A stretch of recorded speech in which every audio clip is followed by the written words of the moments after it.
Tous derrière les grenats, en regardant le Graouli Mag, avec les centres Leclerc de Moselle. Et pour toujours plus de promos, téléchargez l'application Mon Leclerc.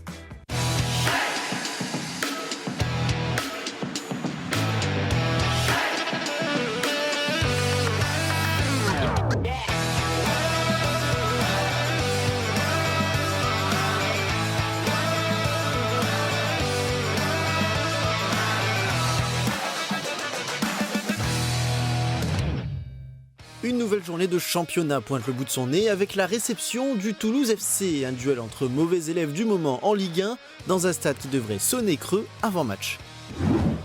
Bounassar est notre invité, passé, présent, futur, un entretien à tous les temps pour revenir sur son actualité. Bonjour à toutes et à tous, bienvenue dans votre nouveau numéro du Graouli Mag, nouveau jeudi en votre compagnie évidemment, que ce soit devant votre écran ou peut-être même sur Twitch si vous nous suivez. Vous en avez désormais l'habitude. Aujourd'hui, programme un petit peu particulier, vous l'avez vu, on a un invité, c'est Bounassar. Alors d'habitude on met nom, prénom et le poste, mais je ne sais pas quel poste mettre Bounassar. Voilà, j'ai mis défenseur mais on pourra changer au cours de l'émission. Comment ça va ? Ça va bien, merci, et vous ? C'est belle première pour toi sur le plateau du Graouli Mag. On a un doute. Certains me disent que tu es déjà venu, d'autres non. Non, j'ai pas le souvenir d'être déjà venu. J'ai déjà vu l'émission, le concept. Mais non, je n'étais jamais venu jusqu'à présent. À tes côtés, nos deux chroniqueurs sont là depuis le début de la saison, voire même avant. Yenny Mbakoto est avec nous. Yenny, enfin, j'ai envie de dire. Enfin. Tu en as fait la promo, pour pas dire la propagande, pendant de nombreuses semaines. Il fallait, et puis aujourd'hui, il est là, on est content. On se remémore un peu certains souvenirs, tout ça. On se croirait un petit peu en 2012 où on avait un petit peu débuté, mais ça fait plaisir en tout cas. Ne t'en fais pas, le mot souvenir aura sa place dans cette émission. Arthur Carmier est avec nous, peut-être un peu moins de souvenirs sur les terrains, mais pas moins de souvenirs de Bounassar, quoi qu'il arrive. Moins de souvenirs, effectivement, personnellement, sur le terrain, mais ça fait plaisir. Comme dit Yenny, on se retrouve en 2012, 2013, 2014. Pour nous, on était adolescents quand on les voyait jouer, ces deux-là, et ça fait forcément plaisir de les revoir comme cela. Allez, le petit coup de vieux, il est gratuit, il est offert par la maison. Nous, on va commencer avec, vous en avez l'habitude, l'actu de la semaine.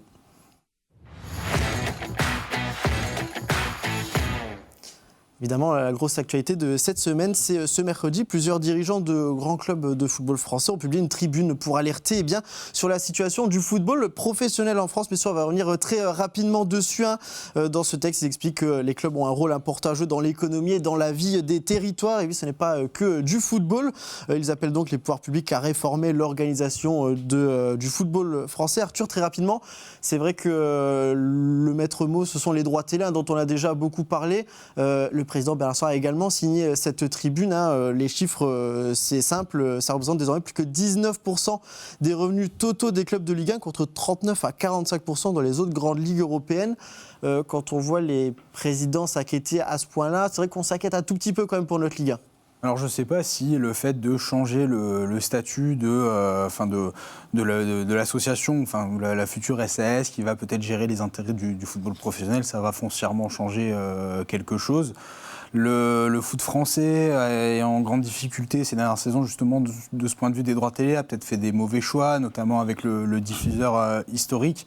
Donc, est-ce que le fait de changer de type de gouvernance, parce que je l'ai lu, le communiqué, ça m'a l'air quand même assez nébuleux. Effectivement, c'est bien qu'on s'inquiète au niveau des dirigeants, mais peut-être faudrait-il repenser le foot français, le modèle économique des clubs pour être moins dépendant des droits TV, justement.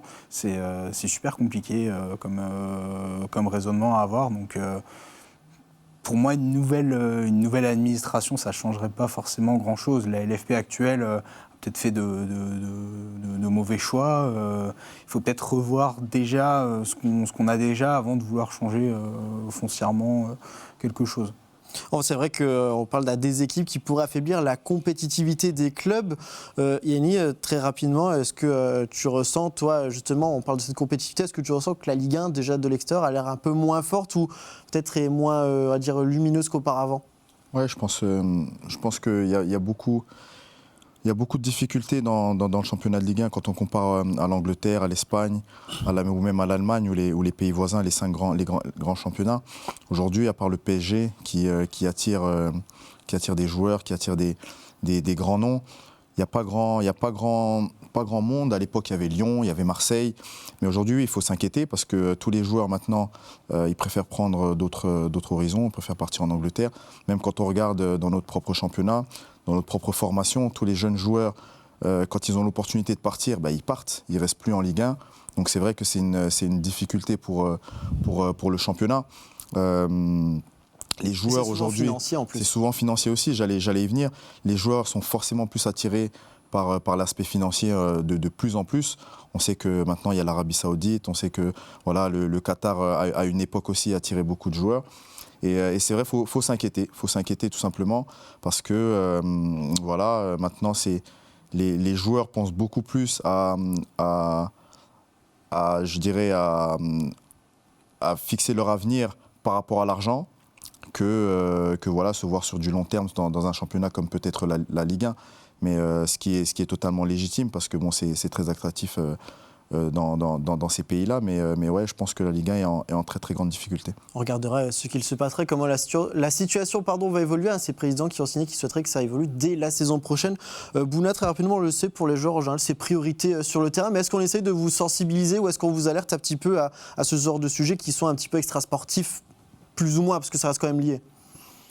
Écoutez, j'ai une longue conversation avec le président, M. Serin, quand je suis arrivé. Il m'avait montré donc les nouvelles installations qu'il a mis en place au stade. Et c'est vrai qu'on a abordé aussi ce point-là. Mais malheureusement, les clubs qui sont le plus affectés, c'est les clubs comme le FC Metz, les plus petits clubs de Ligue 1. Parce que un club comme le PSG ne compte pas forcément sur les droits télé pour faire des recettes. Ils ont d'autres moyens. Et c'est vrai qu'un club comme le FC Metz vit énormément de ça et compte sur cette enveloppe pour développer le club, pour pouvoir acheter des joueurs. Et c'est surtout dommageable à ce niveau-là pour le club. C'est-à-dire le PSG qui boxe peut-être dans une autre catégorie. On va fermer cette page actualité pour venir à deux clubs qui jouent plus ou moins dans la même catégorie. Vous allez vite le comprendre, c'est l'heure du journal de la Ligue 1.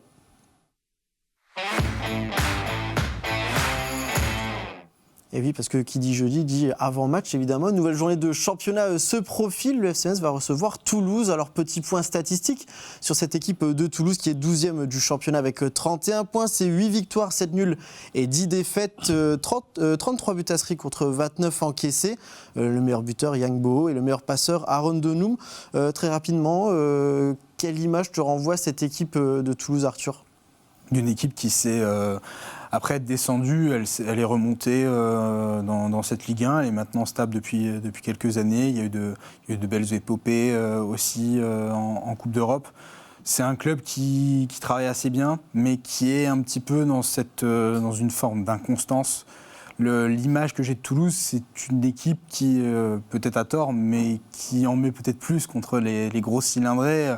On a vu leur qualification contre l'OM récemment en Coupe de France, et contre des adversaires dits prenables, ferait peut-être un petit peu moins bien les choses. Donc évidemment, dans la situation du FC Metz, on ne pourra jamais parler d'un adversaire idéal ou même jamais parler d'un adversaire tout court, parce qu'il faut se concentrer avant tout sur soi quand tu es dans la position du FC Metz actuellement. Mais face à une équipe qui n'est pas foncièrement en danger, qui ne joue pas le titre évidemment, qui joue peut-être pas forcément une place en Coupe d'Europe. Il y a peut-être une petite faille à trouver pour essayer de redonner un tant soit peu le sourire à tout un peuple grenat. Alors, on va revenir évidemment sur cette dynamique, car tu disais c'est un petit peu inconstant, mais en ce moment, ça ne va pas forcément très bien pour Toulouse. Et pour ça, je me tourne évidemment vers Nathan, qui est avec nous, qui est notre VOF depuis le début de l'année. Vous en avez l'habitude désormais. Salut Nathan. Salut Aymeric, salut tout le monde. On va pouvoir revenir sur cette dynamique. 1 nul, 4 défaites. On va dire que c'est le point commun avec le FC Metz. Ah ouais, si on regarde le classement des dynamiques sur les 5 derniers matchs, le TFC et le FC Metz sont les deux clubs qui s'en sortent le moins bien du championnat. Avec un petit point pris sur les 5 derniers matchs, seule la différence de but place le TFC devant les Grenats. Yeni, cette histoire de dynamique, c'est vrai que nous, en particulier, j'aime bien vous lancer là-dessus, voir un petit peu ce qui se passe dans les dynamiques des autres clubs. Toulouse, ça va un petit peu moins bien, quand bien même il y a eu la belle parenthèse Coupe de France. Oui, c'est une équipe qui gère entre la Coupe de France et justement le championnat. On sait qu'on a besoin d'un groupe et d'un effectif qui est assez large pour pouvoir jouer dans plusieurs compétitions. Et eux, ils s'en sortent très bien en coupe, mais en championnat, c'est vrai que c'est un peu plus délicat. Mais c'est un adversaire quand même à ne pas prendre à la légère, parce que c'est une très bonne équipe qui peut mettre en difficulté des gros cylindrés, comme on a pu le dire. Mais voilà, je pense qu'il y a quelque chose à jouer sur ce match-là, parce qu'ils sont prenables, parce qu'ils sont aussi dans une mauvaise dynamique. Donc c'est un match qu'il faudra bien exploiter. C'est vrai qu'on parle des dynamiques, je pense là-dessus. Bouna, alors tu l'as depuis quelques semaines, voire quelques mois maintenant. C'est vrai qu'il y a eu ce match face à Auxerre, notamment. Face à Brest, ça se passait un petit peu moins pour eux. Comment on peut expliquer le fait que le FC Metz, justement, a du mal à appuyer là où ça fait mal face à ce genre d'équipe? Quand ça ne va pas bien, on a souvent tendance à ressortir que le FC Metz relance ses équipes. Écoute, moi je pense que l'erreur qu'on a tendance à faire, c'est se concentrer sur l'adversaire, là où on devrait plus, comme tu l'as évoqué, se concentrer sur nous-mêmes, parce qu'on a notre propre situation. Aujourd'hui on est dernier, on est à la recherche de points, donc il faut d'abord se concentrer sur ce qu'on est capable de faire durant les matchs, capable de mieux faire et savoir gommer les précédentes erreurs qu'on a pu faire sur les précédents matchs, et aller chercher des points de la meilleure des manières. Des fois, malheureusement, ça ne va pas toujours plaire, ça ne pourra pas toujours être beau à voir, mais aujourd'hui, on est surtout concentré sur cette quête de points, et dans notre situation, c'est vraiment le point le plus important. Appuyer sur ce genre de dynamique, Yenny, dans un discours de coach, ça a tout de même eu son importance pour toi, ou pas du tout? Comme le dit Bouna, c'est focus sur ta propre situation. Aujourd'hui, je pense que Bouna a raison dans ce qu'il dit, c'est qu'à un moment donné, il faut te concentrer que sur toi-même et non des adversaires. Le classement, il est ce qu'il est. Aujourd'hui, tu es dernier du classement, donc il faut des résultats, il faut des points, et la meilleure solution pour ça, c'est de se concentrer sur soi-même, de gommer toutes les mauvaises choses qui n'ont pas marché lors des derniers matchs, et essayer d'accentuer ce qui a été bien fait. Mais voilà, il n'y a personne qui va nous donner quelque chose, donc il faudra aller chercher de nous-mêmes, et c'est par le groupe, c'est par le collectif qu'il faudra s'appuyer, et non toutes les choses extérieures. C'est vrai, Bouna, je vais avancer un petit peu. La mission maintien, elle est encore mathématiquement faisable, évidemment, quand on calcule un petit peu, et je le fais à toutes les émissions, tu peux en être sûr, tu peux leur demander. Il n'y a plus beaucoup de partisans, évidemment, à cela quand même. Tu fais encore partie des joueurs qui pensent, ou des personnes qui pensent à ce maintien ? Bien évidemment. Et après, on ne peut pas en vouloir aux personnes qui y croient de moins en moins. C'est compréhensible, mais déjà, comme tu as pu le dire, statistiquement parlant, c'est encore faisable. Et puis, 6 points de la place de barragiste. C'est ça, et puis mine de rien, il reste 9 matchs. 9 matchs, c'est énormément de points, mais aussi énormément de choses qu'on peut aller chercher, que ce soit sur le facteur confiance, l'amélioration de notre jeu, aller chercher des améliorations pour entrer dans les clous. On sait que ça va pas être facile, ça va pas être évident, il va falloir peut-être patienter jusqu'aux dernières journées. En tout cas, c'est ce qu'il faut aller chercher, rester en vie le maximum possible et sortir la tête de l'eau le plus rapidement possible. Et on espère que ça sera dès ce week-end contre Toulouse, parce que chaque échéance, chaque match devient de plus en plus important. Et voilà, on a travaillé dans ce sens-là jusqu'à présent, et on va continuer à bien bosser et finir cette semaine pour préparer ce match. C'est vrai qu'il reste quelques matchs. On va se concentrer justement sur cette fin de calendrier. On ne va pas regarder chaque adversaire. Mais voilà, Arthur, on a quand même essayé ici au Graal Limac d'aller chercher une petite pointe peut-être d'espoir. Le nombre de clubs du top 8 à rencontrer sur les 9 dernières journées de championnat. Alors le PSG n'affrontera que 2 clubs du top 8. Le FCS n'affrontera que 3 clubs. Ça fait peut-être partie on va dire du bon quand on se compare notamment à la JO Auxerre ou au FC Nantes. Toulouse, lui, est peut-être celui qui aura le moins de chance. Sur les 9 dernières journées, il y aura 6 clubs quand même à jouer dans le haut de tableau. On ne se concentre plus vraiment sur quel type d'adversaire et sur le classement, mais c'est vrai qu'on parle de comparatif et de calendrier plus abordable pour le FC Metz, normalement. Oui, normalement. Après, le terme abordable, malheureusement, c'est un terme que tu ne peux pas avoir dans la situation du FC Metz. Le job des joueurs, évidemment, c'est de croire au miracle. On est très peu nombreux à y croire, malheureusement, parce qu'on observe les dynamiques, ce qui se passe sur le terrain. Mais sans même parler de est-ce que ce serait possible comptablement. Il y a une notion de fierté aussi à mettre en avant pour le FC Metz. Benoît Thavenot, quand il est arrivé, il avait dit que le FC Metz ne devait pas faire une Montpellier, à savoir inscrire le pire total de points de l'histoire de la Ligue 1. Malheureusement, on a cette fâcheuse impression que plus les matchs se rapprochent, plus le FC Metz sera incapable de ne serait-ce que marquer le moindre point. Mais je pense que quand on est... Déjà, nous, en tant qu'observateurs, les supporters, ça leur fait mal. Les joueurs, ça doit les piquer aussi dans leur fin intérieure. Certains plus que d'autres. Je pense qu'un joueur comme Bouna, même s'il vient d'arriver, même s'il vient de revenir, avec tout ce qu'il a fait auparavant, il a pas envie de ça. Il y a des joueurs cadres n'ont pas envie de ça. Donc peut-être que la clé, ce serait effectivement même de faire abstraction du nom même de l'adversaire et d'aller sur le terrain, ne serait-ce que pour la fierté des hommes et de gagner un match de football, quoi. Parce que c'est ça l'essence même du jeu et on ne peut pas chaque semaine traverser les matchs comme ceux-là, comme des fantômes et savoir d'avance qu'on va se faire du mal. C'est juste pas possible. Moi, justement, je voulais juste rebondir sur un truc aussi par rapport à ce que tu as dit. Et je voulais poser la question à Bouna, justement, dans ce genre de situation-là. Comment, en fait, vous, les cadres, en fait, vous gérez ça à l'intérieur du vestiaire? Quels peuvent être les discours que vous ayez pour pouvoir, justement, relancer cette dynamique que vous avez pu avoir aussi pendant ces 3 derniers matchs où on espérait vraiment? Donc, comment vous, à l'intérieur, comment toi, dans ton rôle aussi maintenant de cadre, tu peux aborder aussi le sujet dans le vestiaire? Toujours faire en sorte d'avoir un discours positif, avoir des ondes positives dans cette période qui est pas évidente. Après, comme tu l'as dit, en tant que cadre, en tant qu'ancien maintenant, on se doit aussi de pousser les plus jeunes et les aider à y croire, de continuer à y croire, de rester, je ne vais pas dire motivé, parce que motivé, j'ai envie de te dire, c'est la moindre des choses. Je pense qu'on fait le plus beau métier du monde et on se doit d'être heureux à la place où on est, mais surtout de montrer qu'on la mérite.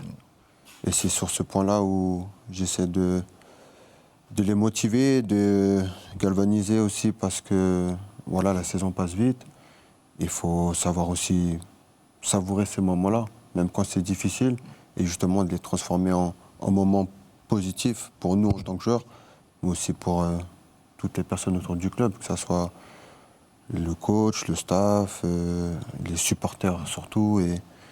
Et comme tu l'as dit, moi, même si ça fait que quelques mois que je suis ici, je suis formé ici, donc forcément ça a un impact différent sur moi par rapport peut-être à d'autres joueurs. Et j'ai pas envie qu'à la fin de la saison, on descende, parce que je trouve que ça fera tâche quand même. Et il faudra tout faire pour éviter ça. Tu parlais des supporters, justement, Arthur. C'est vrai que déjà, il y a 2 semaines, une ambiance assez particulière au stade Saint-Symphorien, parce que certaines tribunes étaient fermées. Ce sera encore le cas pour l'une d'entre elles. Et puis, on rappelle ce communiqué de l'Orda Frénétique qui dit qu'elle va cesser ses activités pour le moment dans sa lutte à vouloir un projet sportif au FC Metz. Ça risque de faire partie des facteurs sur lesquels il faudra pas s'appuyer, celui d'attendre un 12e homme, comme on aime l'appeler en général dans le stade. Pour le coup, peut-être que je déteste ce terme, mais il y aura peut-être un peu moins d'oppression populaire.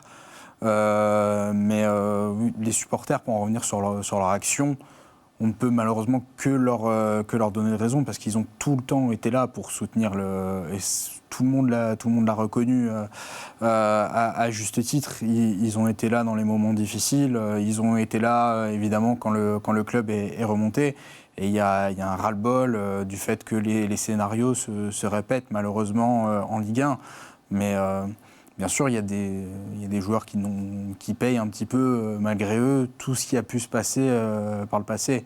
Mais l'échec sportif actuel du FC Metz, c'est la conséquence de plusieurs mauvaises décisions mise bout à bout.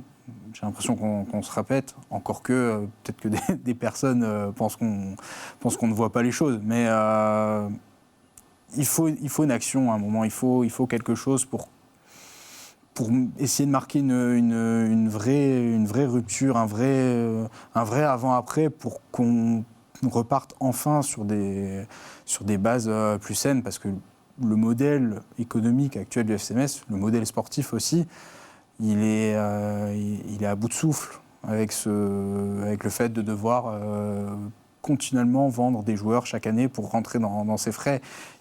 Il faut repenser quelque chose pour que le FCMS puisse de nouveau un jour exister en Ligue 1 et ne pas faire des saisons comme ça. Après, si je peux rebondir, si tu me permets, moi je suis d'accord et pas totalement d'accord avec toi sur le fait que, pour moi, je pense qu'une saison aussi, c'est vrai que c'est difficile, je peux comprendre aussi l'action des supporters, mais à un moment donné, je pense qu'on avait parlé il y a quelques semaines, faire Le Havre ou faire une Montpellier. Le Havre, ils ont été dans la difficulté pendant toute la saison, ils ont réussi à se maintenir à un moment donné. Parce qu'autour aussi, il y avait un socle qui était assez solide. Aujourd'hui, je pense que le FCMS a besoin de ses supporters. Aujourd'hui, je pense que les supporters doivent être présents pour le club. Les conclusions, je pense qu'on les fera plutôt à la fin. Mais aujourd'hui, les joueurs, c'est pas eux qui prennent les décisions de la direction ou quoi que ce soit. Aujourd'hui, les joueurs ont besoin justement de ce renfort-là, de ce 12e homme-là. Et aujourd'hui, faire grève à ce moment-là de la saison, c'est un peu délicat parce que bon, on est dans une difficulté qui est là, ça c'est une certitude. Mais statistiquement, on n'est pas loin du maintien. Donc aujourd'hui, si on n'a pas toutes les forces autour, si les joueurs n'ont pas toutes ces forces autour pour justement aller chercher ce maintien-là, ce sera encore plus compliqué. Aujourd'hui, si on met une rupture dès maintenant et qu'on se dit oui, on baisse les armes, parce que là, pour moi, on baisse les armes, on baisse tout de suite les armes, pour moi, ça ne va pas marcher forcément. Après, je peux comprendre tout à fait le ras-le-bol des supporters, mais je pense qu'aujourd'hui, on est dans une période où le FCMS a besoin de toutes ses forces, dont les supporters, et les joueurs ont besoin des supporters, parce qu'il y a des matchs à domicile qui vont être cruciaux, il y a des matchs qui vont être très difficiles, qu'il faudra aller chercher, et le 12e homme, je pense que les joueurs en ont besoin. Donc voilà, je pense qu'aujourd'hui, pour moi, c'est un mauvais timing. Je me fais l'avocat du diable pour essayer de donner un petit peu de profondeur à ton propos, mais peut-être aussi qu'en essayant de me mettre à la place de ces supporters avec ces actions, ces supporters qui ont été là depuis le début de la saison, qui ont fait acte de présence, et pourtant la situation, tu vois, elle est celle qu'elle est aujourd'hui. Donc après, je ne sais pas, Bouna, quel type d'impact ça peut avoir pour toi? Alors je sais qu'on parle beaucoup d'émotions, tous les joueurs ne vivent pas ce genre de choses de la même manière, mais quand tu vois justement ce genre de réaction, cet appel à cesser les activités, les rassemblements, quel type d'impact ça a pour toi? Est-ce que c'est plus de la tristesse ou maintenant à nous d'aller les chercher et, je ne vais pas dire la colère, mais cette envie justement d'aller un petit peu plus loin dans le jeu? Écoutez, moi je pense que Yini ici présent a tout dit. J'ai pas grand-chose à ajouter par rapport à ça, je le rejoins totalement. Maintenant, en tant que joueur, je pense que c'est à nous de les reconquérir. On ne peut pas leur en vouloir, je ne veux pas dire de nous lâcher, mais du moins de moins nous supporter. C'est pour ça que je vous dis que c'est à nous de les reconquérir. Mais en termes de timing, en fait, on ne peut pas leur en vouloir, comme tu l'as si bien dit. Depuis le début de saison, les résultats n'ont pas été au rendez-vous, mais la saison n'est pas finie. Il reste encore 9 matchs. On a besoin de tout le monde. Et en fait, dans l'intérêt du club, de nous en tant que joueurs, d'eux en tant que supporters, il faut continuer à croire tous ensemble. Donc, maintenant, on a un match qui arrive très vite dimanche. À nous de le gagner en espérant que ça leur donnera de l'espoir et qu'ils pourront de nouveau nous supporter comme ça peut être le cas jusqu'à présent. Tu disais justement, chacun sa situation. Quand je te parlais de Toulouse tout à l'heure, les supporters, par contre, c'est une ligne qui entre en compte dans les discours d'avant-match ou pas? Oui, forcément, on en parle parce que ça nous affecte. Ça nous affecte, nous aussi, en tant que joueurs, de ne pas avoir le soutien de nos supporters.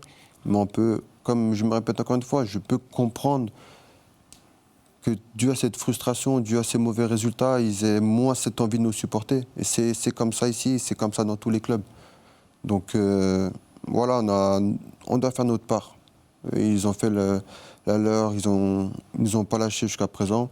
Sur les derniers matchs, ils ont moins envie de nous supporter. Il faut l'accepter et il faut leur donner envie de nouveau de nous accompagner dans ces moments, de nous supporter parce qu'on sait qu'on a besoin d'eux.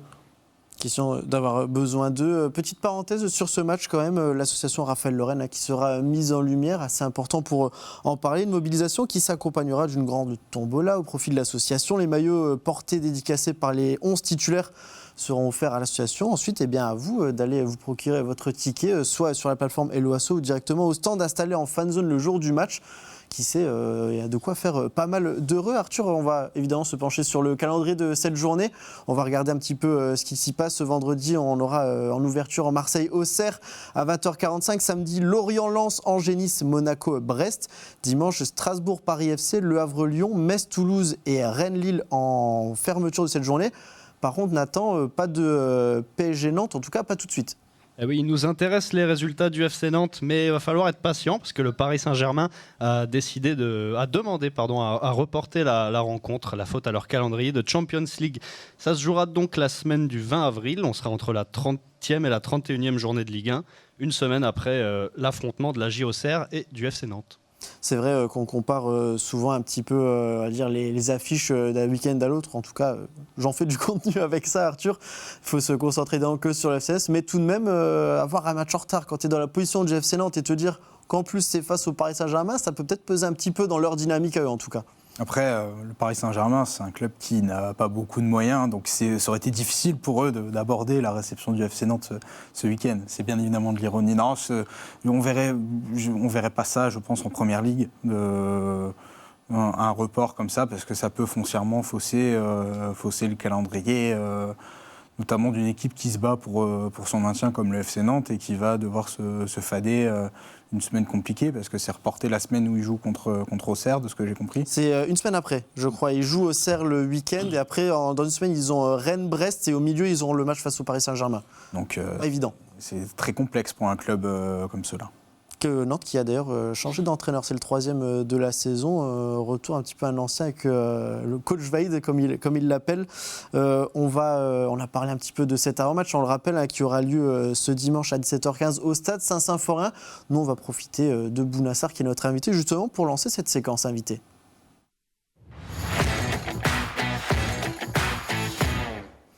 Alors on va refaire les présentations, évidemment que vous le connaissez par cœur ou presque, peut-être pas aussi bien qu'Yanni par contre, mais voilà, Bounassar c'est le FC Metz évidemment, l'Olympique de Marseille, le Bayern Munich, tu es revenu depuis quelques temps, on va te poser quelques questions, ils auront le loisir d'en faire aussi une première, 2 semaines après avoir retrouvé le chemin des terrains, comment tu te sens? Là on va vraiment se focus sur toi, on le sait, le contexte est un peu plus compliqué, mais on a envie de prendre de tes nouvelles à toi. Écoutez, je me sens très bien. C'est un réel plaisir pour moi de refouler les pelouses de Ligue 1. D'un point de vue physique, je me sens de mieux en mieux. Et je pense que c'est sur ce point-là que beaucoup de personnes avaient des interrogations. Et même moi-même, j'ai envie de vous dire. Mais je me sens bien. Et un soulagement?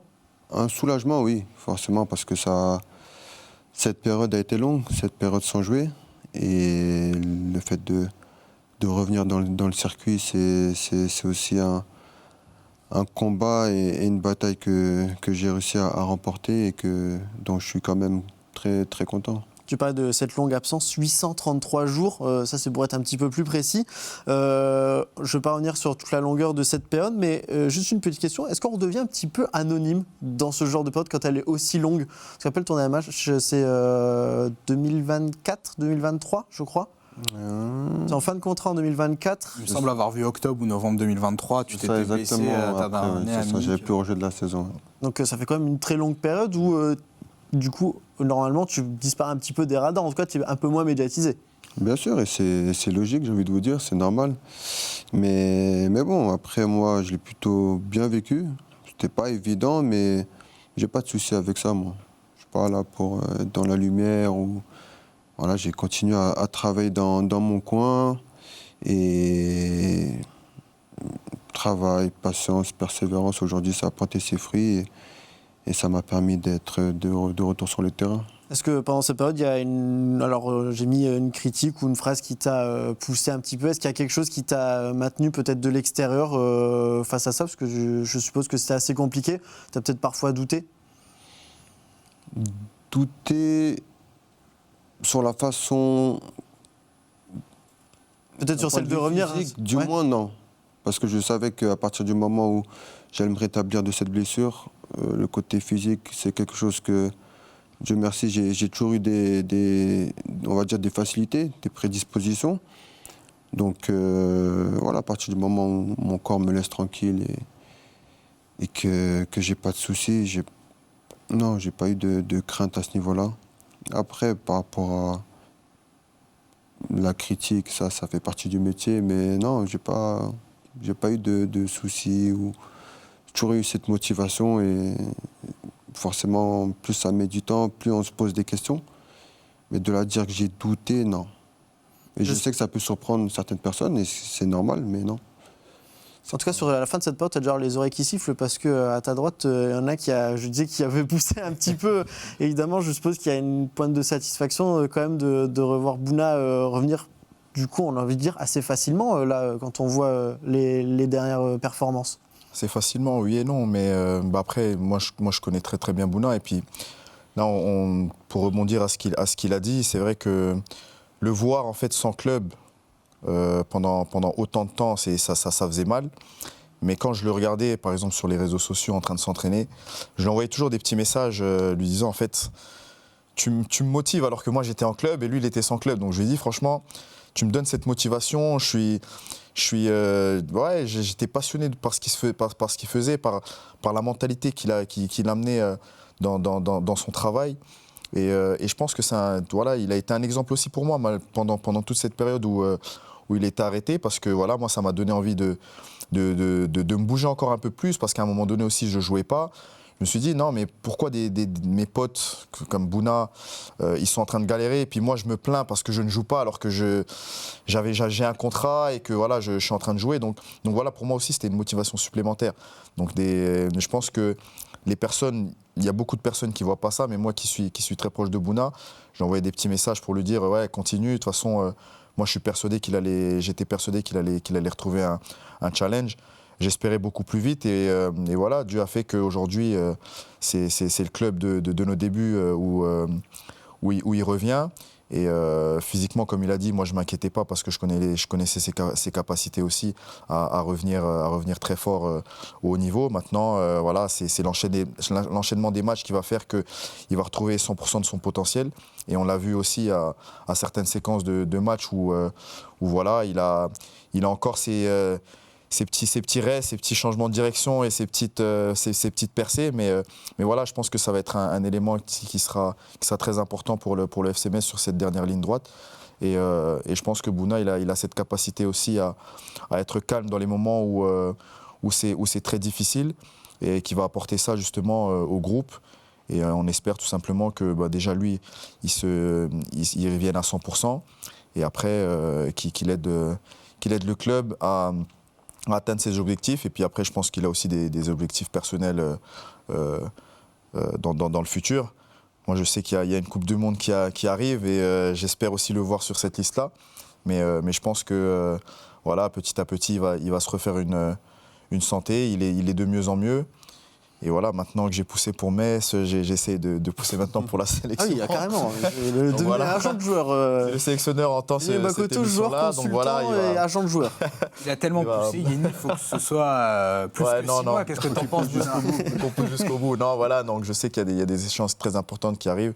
Le maintien, mais je sais qu'il y a aussi l'échéance avec l'équipe nationale. Et je pense savoir que voilà, ça peut être un objectif aussi à court, long terme.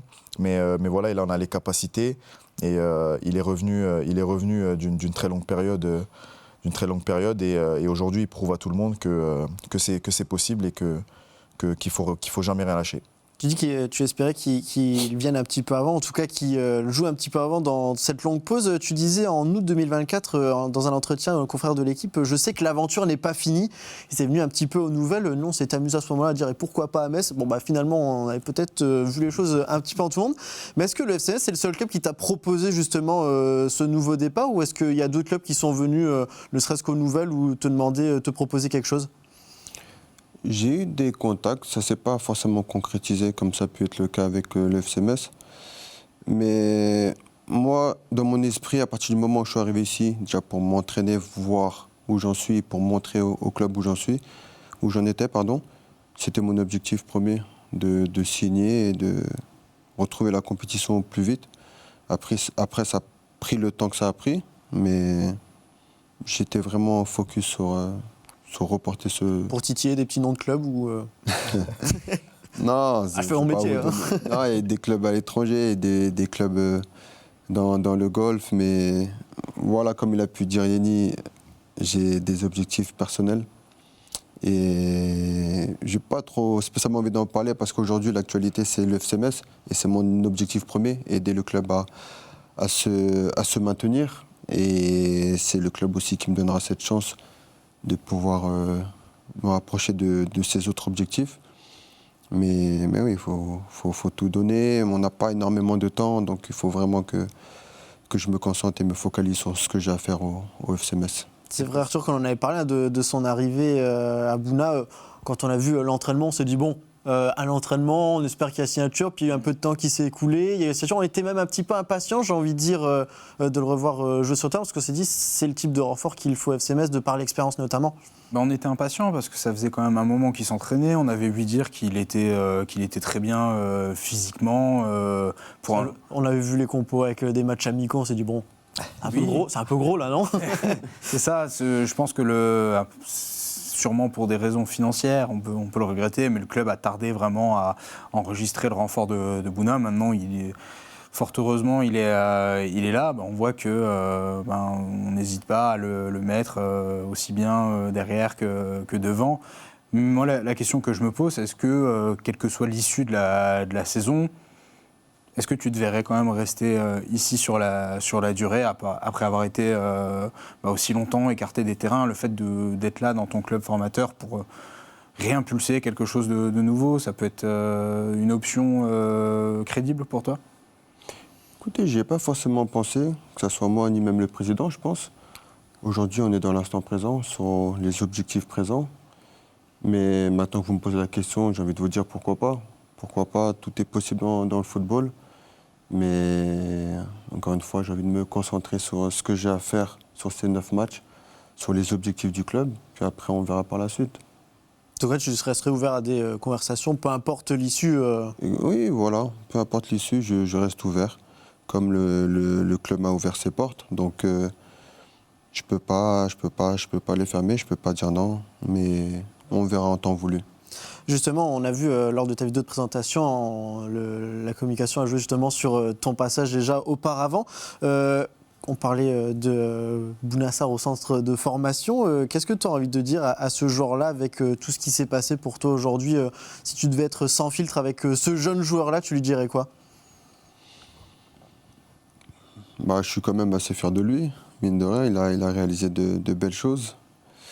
Je pense que dans la vie, on peut toujours faire plus, mais j'ai quand même fait des choses où à cet âge-là, je ne pouvais pas forcément m'imaginer, me projeter et me dire que j'allais pouvoir les réaliser. Donc c'est plutôt pas mal et voilà, c'est pas fini encore. On espère qu'on aura encore de belles choses à accomplir pendant ce temps qui va nous rester dans le football. Alors, je le disais en introduction d'émission, alors est-ce qu'on met milieu offensif, est-ce qu'on met défenseur latéral droit, je ne sais pas vraiment parce que aujourd'hui en 2014, milieu offensif, Henri. Oui, non mais moi, on est revenu un peu en arrière, enfin quand même, j'essaye de m'adapter un petit peu, mais c'est vrai qu'on t'a connu un cran plus haut, tu as eu ensuite ce repositionnement en tant que latéral. Tu t'attendais à ce genre de repositionnement ou pas? Parce que je sais quand on est joueur offensif, je pense que l'attrait du but doit exister. Yenny, je ne sais pas si je dis vrai ou pas. Alors, à mon niveau très simple, évidemment qu'il existe. Mais est-ce que de basculer un cran en arrière, c'est une nouvelle que tu l'accueilles comment? Je vais être franc, c'était pas évident parce que j'étais un peu surpris. Parce que Yeni me connaît bien, on a été formés ensemble, on a commencé ensemble. Et pour nous, c'était football offensif avant tout. Voilà, on était un peu réticents à l'idée de défendre, des consignes défensives, mais on a aussi compris que c'était important, c'était primordial pour nous dans notre carrière, dans notre développement. Et c'est pour ça que je remercie d'avoir pu avoir ce coach, Albert Cartier, qui nous a tout de suite inculqué ces valeurs dans le jeu. Et je pense que ça m'a bien servi, ça m'a bien préparé à ce changement de poste. Et puis, même si au début, ce n'était pas évident, j'ai su l'accepter. Et je pense que ça a été aussi une décision sage et intelligente de ma part, parce que par la suite, ça s'est avéré quand même bénéfique pour moi dans mon jeu et dans ma carrière. Donc, j'ai aucun regret à ce niveau-là, et je peux que remercier mon ancien coach Rudy Garcia d'avoir eu cette idée de me repositionner à ce poste. C'est vrai, Arthur, nous, quand on a regardé un petit peu, qu'on a fait l'état des lieux de l'effectif du FC Metz, on a quand même 2 métiers, en tout cas 3 joueurs à ce poste de latéral droit, Kofi Ko, Maxime Collin et Cléo Mélière. Maxime Collin a peut-être été un petit peu débarqué côté gauche désormais, mais on l'a vu sur les 2 dernières compos, un Bounassar un cran plus haut, finalement c'est peut-être pas si déconnant que ça, en faisant des associations évidemment. Maintenant on utilise le rôle de piston, voilà. Oui, après c'est vrai que ce système en 3-5-2, il a jamais trop marché au FC Metz. On préfère, je pense, des schémas plus classiques, 4-3-3 ou 4-2-3-1. Et je pense que sur ce poste, c'est notre football, ça. Sur ce poste offensif à droite, la meilleure option du moment, c'est Bounassar. La preuve, les départs qui ont été nécessaires pour son arrivée, c'était des départs de joueurs offensifs. Donc à partir de ce moment-là, on est content de le revoir à ce poste-là. Et je pense qu'un petit peu comme Tsitsashvili de l'autre côté, c'est une garantie technique que le FC Metz doit avoir. Yeni a dit des petits restes. Hein. Je cite, après je laisse s'arranger entre eux à la fin de l'émission, des petits restes. Bon, avec l'expérience, Bouna, qu'est-ce qui te fait encore vibrer dans un match ? C'est vrai qu'on parlait justement des débuts, peut-être de jouer avec les copains justement. Quand tu arrives là, à ce stade de ta carrière, c'est quoi encore le truc qui te fait frissonner ? La même chose ? L'adrénaline, la pression, la bonne comme la mauvaise.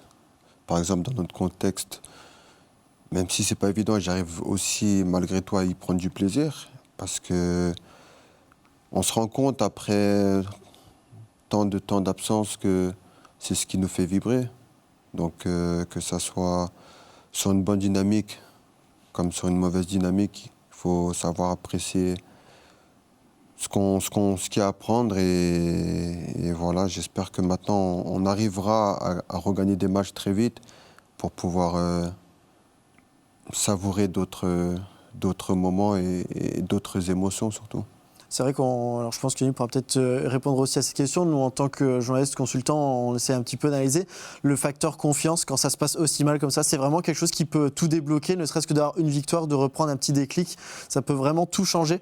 Bien sûr, et c'est ce qui nous manque depuis un moment. Donc, je pense que psychologiquement, si on arrive à aller la chercher, on va tout de suite avoir sûrement cet élan de confiance, et c'est ce qui nous manque réellement.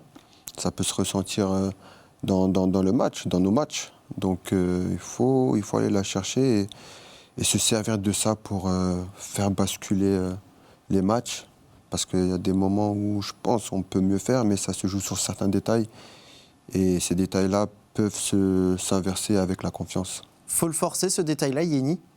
Oui, il faut le forcer, ça c'est une certitude. Après, je pense que ça se joue pas vraiment à grand-chose, parce que quand on regarde vraiment le contenu des matchs, c'est souvent sur une période où le FC Metz perd ses matchs.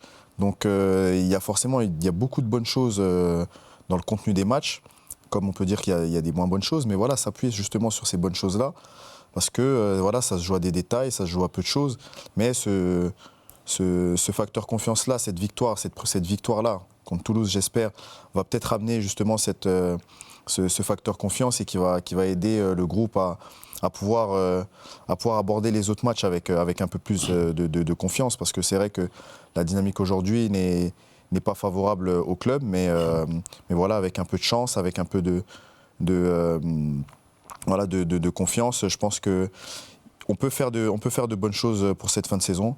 Comme j'ai dit, 6 points, c'est beaucoup, mais peu à la fois.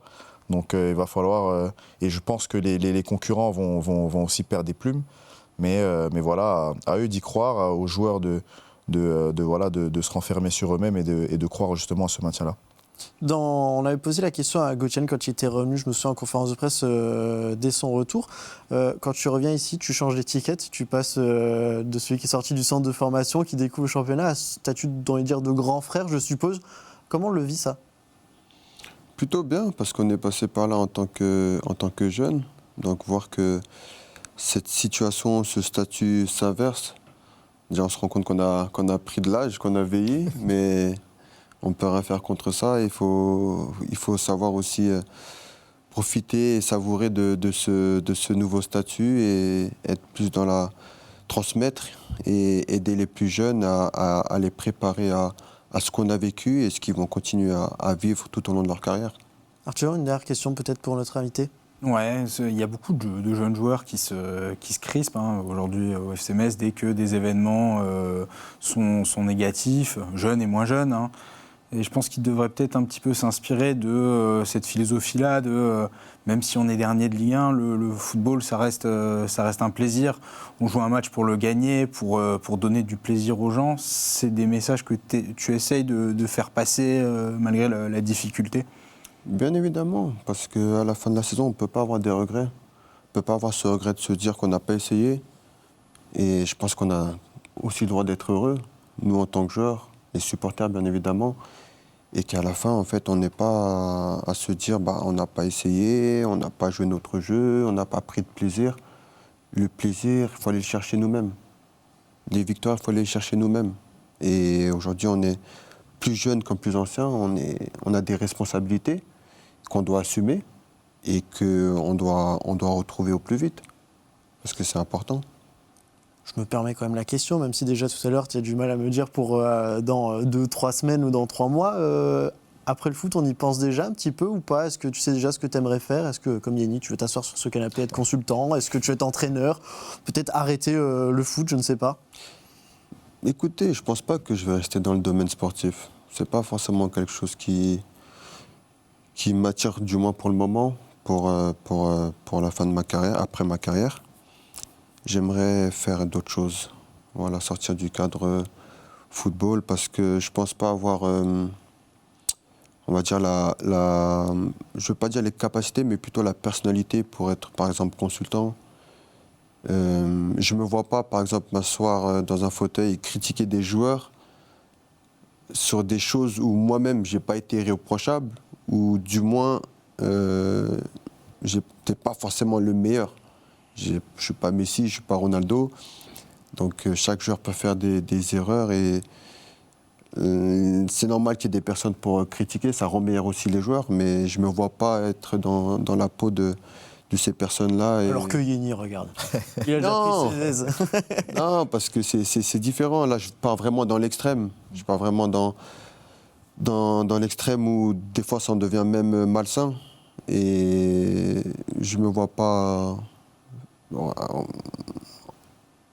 avoir ce costume-là juste pour certains limites dire pour le buzz, la reconnaissance, critiquer des joueurs, là où moi-même j'ai pas été irréprochable. C'est pas ce qui me plaît. Il nous reste quelques minutes. Voilà, c'est ma petite surprise, j'aime bien faire ça. On va essayer de voir. Vous vous connaissez très bien tous les deux, ça je n'en doute absolument pas. Je vais voir si vous vous rappelez en tout cas bien des coéquipiers avec qui vous avez joué. Arthur, tu pourras jouer aussi évidemment. Tu parlais justement de ces années 2013-14. Le dernier match que le FC Metz a joué, c'est contre le Racing Club de Lens. Mais la dernière victoire que vous avez eue en jouant tous les deux au FC Metz, c'était aussi contre le Racing Club de Lens. C'était à Saint-Symphorien. Messieurs, qui étaient dans le 11 de départ de cette équipe. Et attention, les noms de Yenny Ngbakoto et de Bouna Sarr ne sont pas comptabilisés parce qu'évidemment, ils ont joué, ils étaient même titulaires. Est-ce que tu peux nous dire une année ? C'était en... alors, est-ce que je ne me trompe pas ? C'est en 2014, non, avril 2015. Avril 2015. Le FC Metz gagne ce jour-là 3-1 contre le Racing Club de Lens. Et peut-être que l'un des deux se rappelle qu'il a marqué dans ce match. Ou pas ? Oh, c'est difficile. Il y en a qui hochaient la tête. Je vais me lancer en premier. Est-ce qu'il y avait Kevin Lejeune dans ce 11 titulaire? Eh non. Ah, il a déjà Il a éliminé. déjà fauté, c'est fou, ça. Bon, elle est facile, hein, on va aller chez le gardien. Carasso. Oh, et en plus, il se trompe. C'est incroyable. Anthony Mfa. Oui. En plus, il s'est trompé. Toi, tu vas te faire avoir à Ouais, l'entraînement, t'es toi. On a 3 joueurs sur 11. Métanir. Métanir est là, oui, effectivement, latéral droit. Je vous aide un peu, vu qu'on aime bien les schémas tactiques. On est sur du 4-2-3-1. Gaëtan Busman. Oui, à gauche, effectivement. Est-ce qu'on a les deux centraux? Guido Milan. Oui. Chopin. Choplin. Non. Marshall. Non. Non plus. Sur le banc, il est. Ok. Ahmed Kachi, en 6. Kachi est un cran au-dessus, ouais. Palomino peut-être. Oui, Palomino était avec. À côté de Kachi, quelqu'un là? Kiranendo. Eh non. Non. Myron Doy. Non. Romain. Rocky. Non. Ah. Phillips. Non. 2015, attends. Ferjani Sassi. Ah, ça, ok. Il nous manque le numéro 10, c'est l'attaquant. Falcon. Falcon. Non. Eh non. Non. Et oui, c'était sûr qu'ils allaient tomber dans le piège. Pourtant, l'attaquant marque. Modibo Maïga. Qui met un but. Il nous manque le dernier buteur. Malouda. Et Malouda, effectivement. On peut voir la compo. Ça vous rappellera peut-être de bons souvenirs. Vous étiez peut-être au stade à ce moment-là. C'est la dernière victoire que vous avez eue ensemble en championnat, en étant alignés en même temps. Je me suis permis, c'est presque 100 matchs à vos côtés, tous les deux. Vous avez joué presque 100 matchs ensemble. Sous les... Beaucoup, oui. C'est pas mal. Ouais, On c'est peut pas dire mal. que vous Voilà. connaissez un petit peu. Merci Bounassar. On arrive déjà à la fin de cette émission. On aimerait faire durer le plaisir. Malheureusement, c'est comme ça. C'est comme dans tous les matchs. Il y a un coup de sifflet final. Merci d'être venu. Merci à Comme vous. pour tous Merci les genres, pour la porte est l'invitation. ouverte. Tu repasses quand tu veux. Yeni, merci pour tout ce que tu as fait dans cette propagande. Il faut le mettre en avant. Arthur, merci également. On rappelle le match de ce week-end. Hein. Le FC Metz qui reçoit Toulouse à 17h15 au stade Saint-Symphorien. On débriefera évidemment ce match dans le prochain Grand Limax. C'est dès ce lundi. Et d'ici là, à très vite sur Moselle TV.